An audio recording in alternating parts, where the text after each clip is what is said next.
Welcome to the Deep Dive. We're your shortcut to getting, well, really informed on complex stuff. And today, we are diving deep into a system. Honestly, it sounds almost unbelievable when you first hear about it. Just picture this for a second. You're at work, you fall, you break your wrist. Seems pretty straightforward, right? An injury. Yeah, simple enough, you'd think. But then, somehow, you end up having 6 different surgeries. 6. And here's a really wild part. None of them, not one, is actually for that broken wrist. So where were they? Instead, they're operating on your shoulders, your spine, even both knees. There's this term used in one of the real cases we looked at. They call the person a pincushion. Wow, that's vivid and pretty unsettling. It really is. Almost chilling, yeah. So our mission today in this deep dive is to try and unravel this really complex, pretty controversial system that's happening right here in New York. And it involves injured workers, often undocumented immigrants. Right. That seems to be a common factor in these reports. Who allegedly end up getting, well, a lot of medical procedures. Maybe procedures they don't even need. And the claim coming from the other side, from defendants and insurers, is that this is all done to deliberately inflate the value of their personal injury lawsuits. Exactly. So we're going to pull back the curtain a bit, look at the roles of the lawyers, the doctors, this unique New York state law. Try to help you see how it all kind of fits together. Okay, so let's jump right in with a specific story. Julio Cesar Puac. Okay. He's an immigrant from Guatemala, and the sources mention he has about a second-grade education. Right. So about 3 years ago, he's working in Queens, loading scrap metal onto a truck. He loses his grip on this, long piece of girder, falls, and breaks his left wrist. Seems clear-cut, right? A work injury. It certainly sounds like it should be a straightforward workers' compensation situation, maybe. But, well, that's where things take a really sharp turn almost immediately. How so? What's really striking is just how fast everything escalated within just 2 days of that fall. 2 days? Yeah, 2 days. He'd already met with lawyers. And then just a month after that, they filed a personal injury lawsuit. Wow, okay. That's fast. It is. And this is where you start to see this huge gap opening up between that initial injury, the broken wrist, and the medical journey he ended up on. And what a journey. Over the next year or so, Puac had, at least 6 surgeries? At least 6, yeah. That's what the records show. And like we said at the top, the really crucial detail, none of those operations were actually for his broken wrist. Right. That's the part that raises eyebrows. Instead, they operated on the rotator cuffs in both his shoulders. Both shoulders. His spine. And each of his knees. So pretty much major joints all over his body. Exactly. And the company he sued, BG 37th Avenue Realty, they didn't hold back in their description. They said, and this is a quote, "He has been turned into a veritable pincushion subject to 6 surgeries, none of which were for his wrist." That pincushion description again, it really tells you how the defense saw this, and this immediately makes you question the initial medical findings, right? Definitely. What did they show? Well, the emergency room CT scans, taken the day after he fell at Elmhurst Hospital, they found no evidence of any serious injury apart from that broken wrist. Okay, so the ER saw the wrist break, but nothing else major. Correct. But then just weeks later, according to the court records in the lawsuit, a radiologist named Dr. Thomas Kolb performs MRI scans, and he scans Puac's knees, his ankles, both shoulders, his spine. So a lot more extensive scanning. Much more extensive. And Dr. Kolb's diagnoses, they reported serious injuries virtually everywhere he looked. Wow. So a complete turnaround from the ER findings. A stark contrast, yeah. And this pattern, this kind of diagnostic difference, that's really at the heart of a lot of these allegations we're looking at. So, okay, setting aside the legal fight for a moment. Yeah. What about Puac himself? How is he doing now? Well, according to his own testimony, his deposition, it's quite sad, really. He says he can't run anymore, can't jump, can't even work out at Planet Fitness, which he used to do. Just overall pain. He puts it very simply, my whole body hurts. And, of course, his lawyers connect all of this directly back to that initial fall. Makes sense from their perspective. Absolutely. But then you have the defendant, BG 37th Avenue Realty, offering a completely different narrative. Which is? They allege that those 6 surgeries weren't medically necessary, at least not to that extent. They claim they were performed specifically to drive up the value of his lawsuit significantly. Okay, so that's the core conflict right there. Okay. A worker says he's disabled from a fall, undergoes multiple surgeries. While the defendant says the surgeries themselves were the means to a bigger payout, not necessarily the result of the initial injury. It's a fundamental disagreement about cause, effect, and crucially, money. Right. And this brings us to that financial piece. Here's where it gets really interesting. Hmm. How does what seems like a routine workers' comp case for a broken wrist you mentioned, maybe $250,000 value, how does that explode into a lawsuit potentially worth millions? That is the multi-million-dollar question, isn't it? Yeah. And the answer seems to lie in the type of injury claimed. Yep. A simple broken wrist case, yeah, might settle or be valued around $250,000, give or take. Okay. But the moment you introduce something like, say, spine surgery, the potential value just skyrockets. How much are we talking? It could push the case value up towards potentially $5 million. And under New York law, especially with the Scaffold Law we'll get into, verdicts in some construction-related injury cases have even hit 8 figures. 8 figures. Yeah. So that massive potential difference in payout, that's seen as the powerful engine allegedly driving these escalations from minor injuries to major surgical interventions. And this huge incentive, according to the insurers and defendants making these allegations, it leads to what they call a hand-in-hand collaboration between certain doctors and plaintiff attorneys. Yeah. The allegation is they work together to, and I'm quoting the claim here, fabricate medical injuries and increase the value of their lawsuits, often, allegedly, with undocumented immigrants as the clients. And there's another piece to this financial puzzle, litigation funders. Right. How do they fit in? Think of them almost like, well, venture capitalists, but for lawsuits. These companies advance money, sometimes thousands of dollars in fees, directly to the doctors treating the patient. Okay, so the doctors get paid up front? Often, yes. And crucially, this money is backed by liens. Liens, meaning? Meaning the funder gets a legal right, a claim, on a portion of whatever money the client eventually wins or settles for in the lawsuit. I see. So this arrangement largely takes the immediate financial risk away from the doctors who are affiliated with the lawyers. Their payment isn't solely dependent on the patient getting better or even on the final outcome of the case in the same way. So let's connect those dots then. What does that setup create?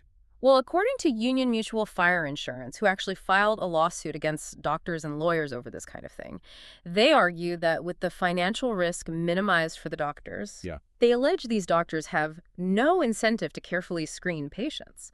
And in fact, the allegation goes further.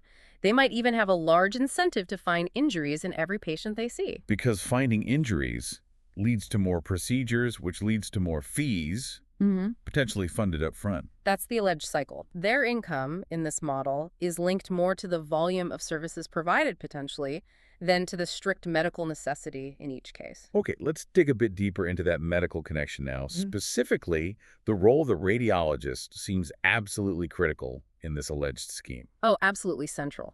Daniel Johnston, he's a partner at Willis Law Group representing insurers. He calls the radiologist the linchpin. The linchpin? Yeah. He put it very bluntly. In reality, without the radiology component, all of it falls apart.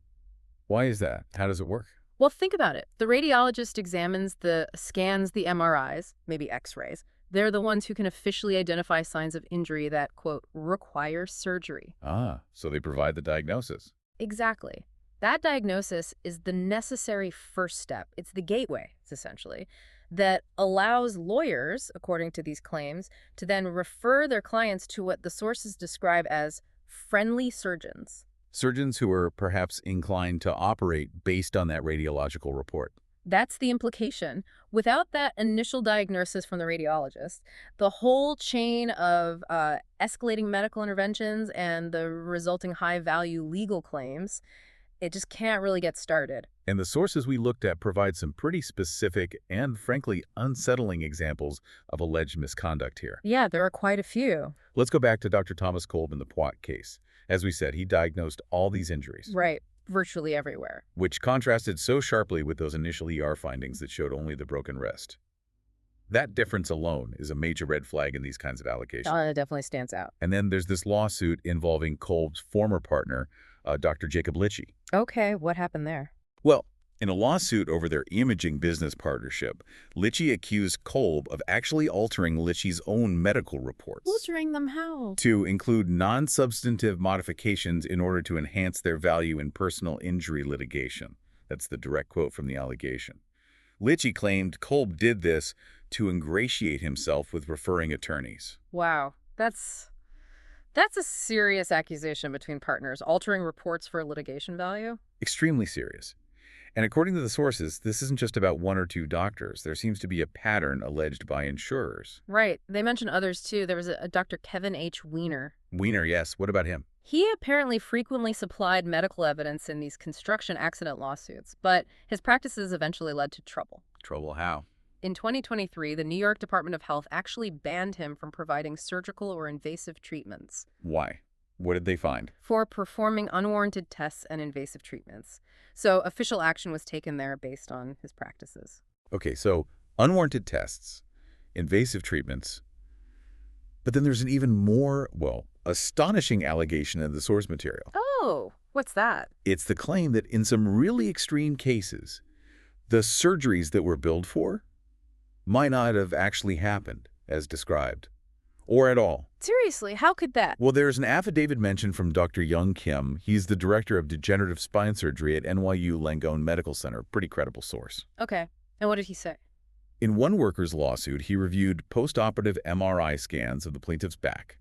And Dr. Kim stated in this affidavit that the scans showed no evidence that the surgeon had actually performed the specific disc repair surgery that he claimed and presumably billed for. So the surgeon claimed they did a procedure, but the follow-up scans, according to another expert, showed no sign of it. Exactly. It really makes you pause and question the basic integrity of the medical process in some of these alleged cases. It's quite shocking. It absolutely is. That goes beyond unnecessary treatment to something else entirely. Okay, so we've talked doctors, lawyers, finances. Yeah. Let's unpack another really big piece of this whole puzzle, the legal framework itself.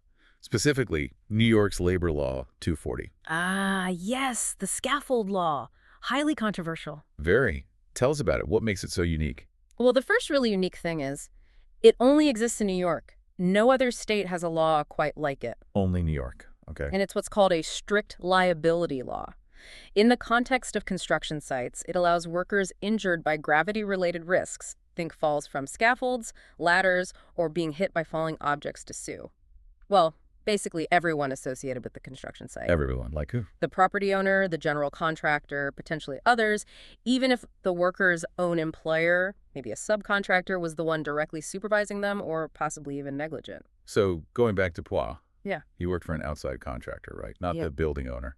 Correct. He was employed by an outside company hired to remove scrap metal, but under the Scaffold Law, he could still sue the building owner, BG 37th Avenue Realty, directly, holding them potentially 100% liable for the injury, regardless of his own actions or his employer's instructions. Even if the building owner had little direct involvement in that specific task. That's the nature of strict liability under this law in these situations. And it's worth noting, Puac did settle his separate workers' compensation claim, the direct claim against his employer, for $90,000. Okay. But the Scaffold Law lawsuit against the property owner, that opens up a completely different and potentially vastly more valuable legal battle. And this law, it must have wider effects beyond individual cases. Right? Oh, absolutely. Critics argue it significantly drives up construction costs and insurance premiums in New York. To what extent? To the point where, as the source material notes, Liberty Mutual, a major insurance company, actually decided to stop offering construction coverage in New York State altogether. Wow, pulling out of the state for construction insurance? That's a huge economic signal. It is, and it shows the kind of financial impact this law is perceived to have by at least some major players in the industry. Has there been any pushback or attempts to change this law? Yes, there have been ongoing debates and legislative efforts. For example, the sources mention U.S. Representative Nick Langworthy, who's a Republican from New York. What did he propose? He introduced a bill aimed at limiting the Scaffold Law's reach, specifically providing that its strict liability rules wouldn't apply to any construction projects funded with federal money. Interesting. So trying to carve out an exception for federally funded projects. Exactly. It highlights that this law is definitely a point of contention with different viewpoints on its fairness and economic impact. And, we're just reporting these different facets impartially to give you that full picture. Right. So, okay, we have this unique law, these allegations of fabricated injuries, inflated claims, questionable surgeries. Mm-hmm. How are the defendants, the insurance companies, actually dealing with all this? Are they just paying out these massive claims? No, not anymore, it seems. They're definitely fighting back. And quite aggressively. How? What's the strategy? They're moving beyond just defending individual lawsuits. Now, insurers are increasingly filing their own lawsuits specifically, racketeering lawsuits, often under the ARCO Act. Racketeering, like organized crime. Well, ARCO laws target patterns of criminal activity conducted through an enterprise.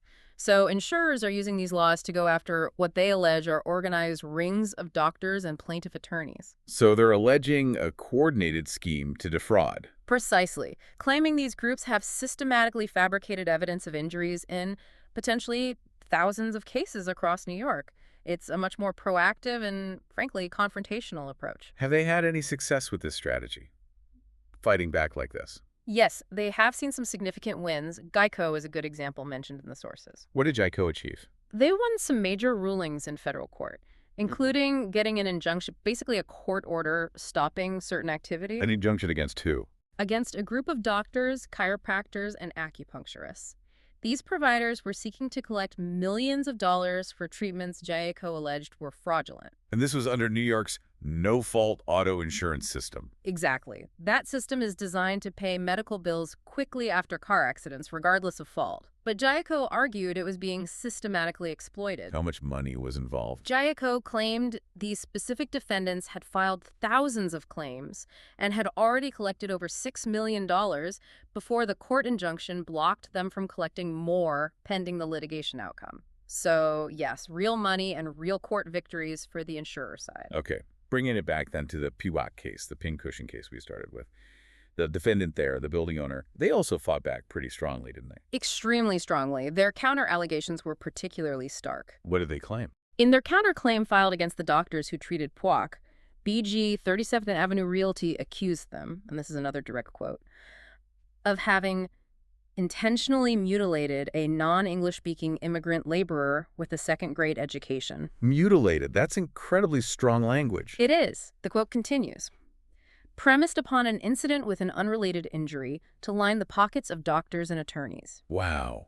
So they're essentially accusing the doctors of performing unnecessary, harmful surgeries purely for financial gain, exploiting the workers' vulnerability. That's the core of their counterclaim, yes. It really underscores just how high the stakes are and how severe the accusations have become within this whole system. It's deeply contentious. What an incredible and, frankly, disturbing deep dive this has been today. It really covers a lot of ground, doesn't it? It does. We've explored this really multifaceted picture.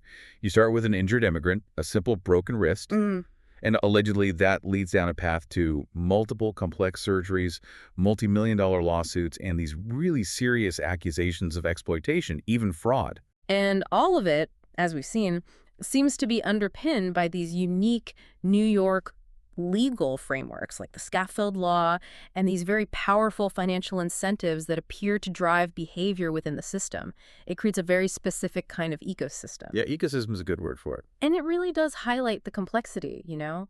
We've tried to present the different perspectives from the sources fairly. You have the worker's claim of real debilitating pain affecting his whole body. Right. And then you have the defendants and the insurers alleging these organized schemes designed purely to inflate case values. It's got so many layers. And the impact on the individuals caught in the middle, whether it's alleged exploitation or genuine life-altering injuries and surgeries, it's profound either way. Absolutely profound. It definitely leaves you thinking, what responsibility do we have maybe as a society to make sure that the systems we design to protect people, legal systems, medical systems, don't end up creating perverse incentives that could lead to their alleged exploitation? That's a heavy question. How do you build safeguards against that? Exactly.